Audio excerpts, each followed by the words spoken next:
Hello students. So let us start the second part of the chapter motion. In the previous video we have seen what is motion, how the motion is defined, what is relative motion, and most importantly what is the difference between distance and displacement.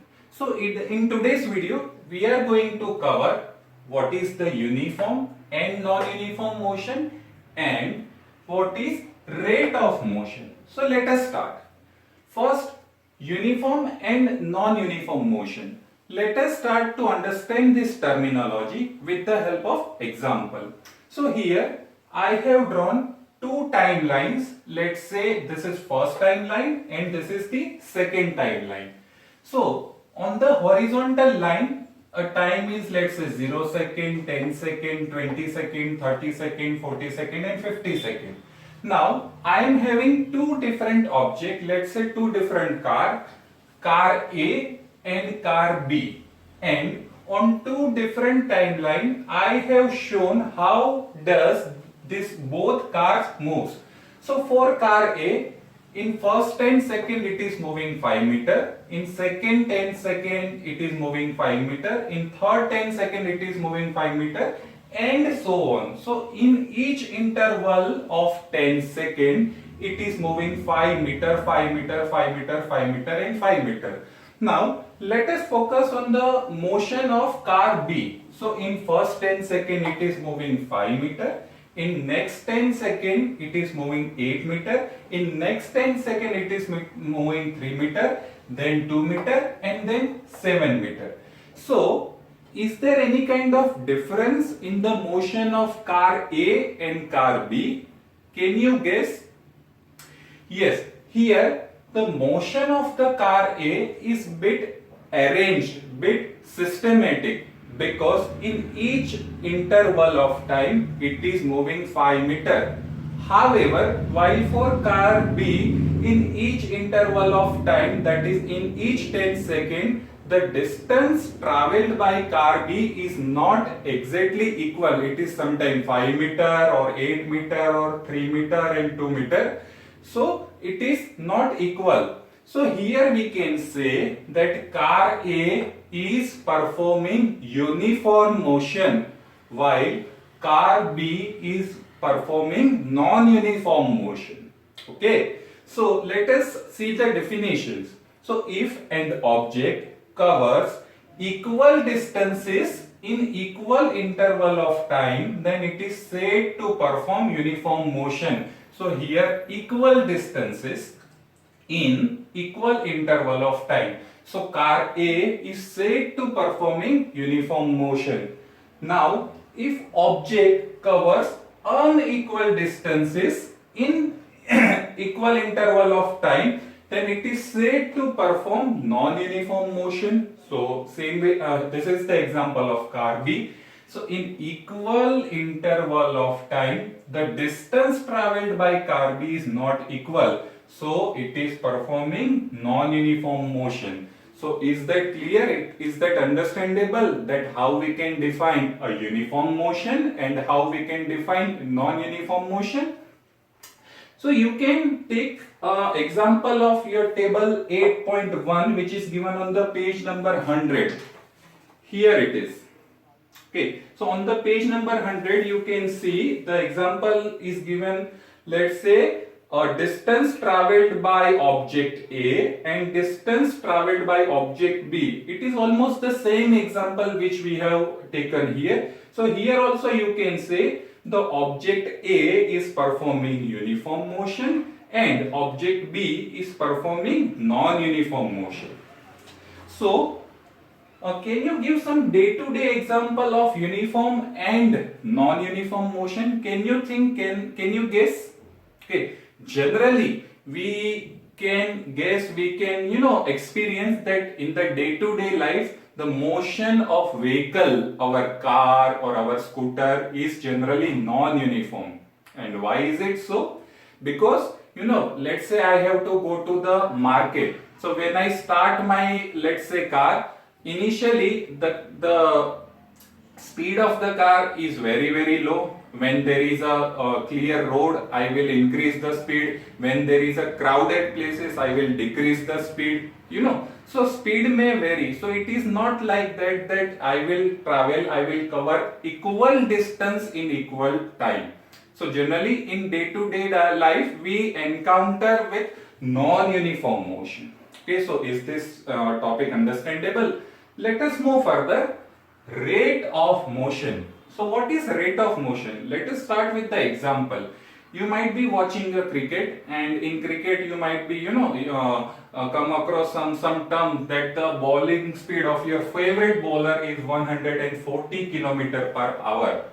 Another example is, let's say, if you enter any company, any organization or any society, you might come across the board that speed limit is 30 km per hour. So what is the meaning of such terminologies? Okay, you know that different objects take different time to cover the same distance.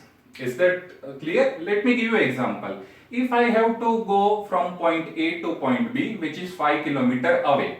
Now, if I go with the cycle, it might take half an hour. If I go with, let's say, scooter, it might take, let's say, 15 minutes. And if I go with car, it might take 10 minutes. So, a different object take different time to cover the same distance. Here, distance is same. But to travel that same distance, the time taken by different object, be it a cycle, be it a scooter or be it a car, is different. So, how to define this? So, rate of motion is defined as the distance traveled by the object in unit time, and which is nothing but the speed. So, here the speed of the car is higher. A speed of the scooter is in between cycle and car, and speed of the cycle is lowest. So rate of motion is nothing but the speed. Okay.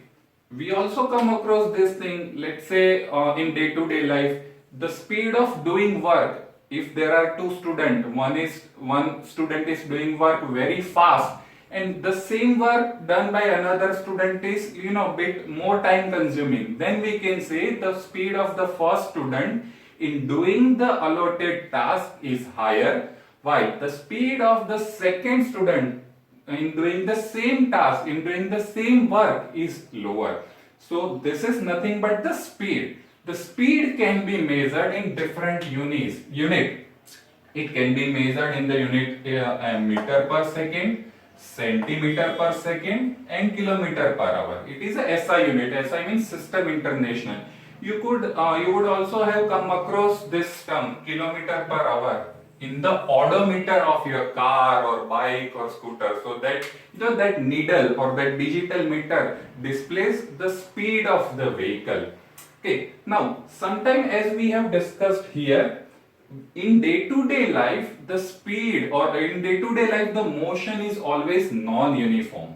Okay, so it is not advisable to measure the speed which is at particular distances or particular instances.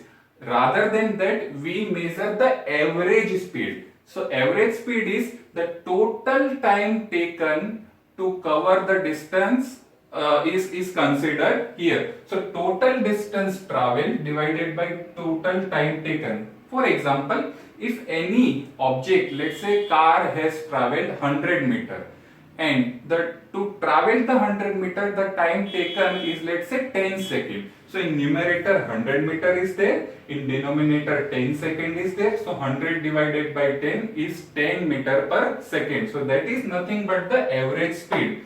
The notation of speed is small letter v, in the numerator distance s, and in the denominator it is t.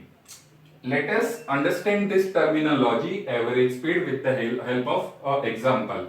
So in this example, if let's say car traveled 120 km in 3 hours, then find its average speed. So we have now the formula, average speed v is equal to s divided by t. So total distance traveled is 120 km Total time taken is 3 hours. So 120 divided by 3 is 40 kilometer per hour. So average speed is 40 kilometer per hour. Now, what is the meaning of this 40 kilometer per hour? Can you guess? Is it so that from starting point of car till 3 hours, that means 180 minutes, the needle of the odometer always show 40 kilometer per hour? No, it is not like. It is average. It may happen that car would have traveled more than 40 kilometer, it is 50, 60, 70 kilometer per hour, or it could have traveled at 10 kilometer per hour or 20 kilometer per hour. But in general, on an average, the speed of the car is 40 kilometer per hour. Okay, you probably come across the term percentage. Let's say in one subject you have scored, let's say 80 out of 100, or in another subject 75 out of 100 and 65 out of 100. So you define the term percentage. Let's say your percentage is 72. Does it mean that you have scored exactly 72 out of 80 in each and every subject? No, it is not the case, but it is giving a in general idea that on an average your mark is 72 out of 100. So same with this average speed. So it does not mean that during the entire journey the speed is only 40 kilometer per hour, but it will give us the in general idea. Is that now clear? Okay. Lastly, let us take the example, which is example number 8.1 given in your book. Okay. So on the page number 101, I read out the example. An object travels 16 meter in 4 seconds and then another 16 meter in 2 seconds. What is the average speed of the object? So very simple example. 16 meter in first 4 seconds and another 16 meter in next 2 seconds. So we have the formula for average speed. It is V is equal to S upon T. So average speed. Now total distance in numerator. So 16 plus 16 is 32. Total time 4 seconds plus 2 seconds 6. So 32 divided by 6 is 5.33. And here it is given in meter and second. So we will use this unit. It is meter per second. So average speed in this example is 5.33 meter per second.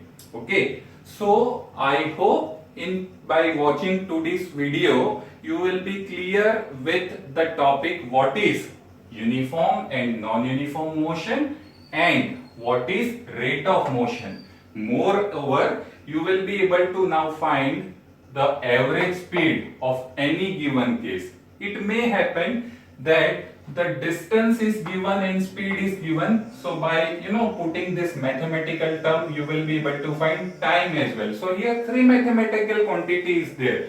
One is V, one is S and one is T. If out of 3 any 2 quantities are given, you must be able to find the third one. Is that clear? Thank you very much.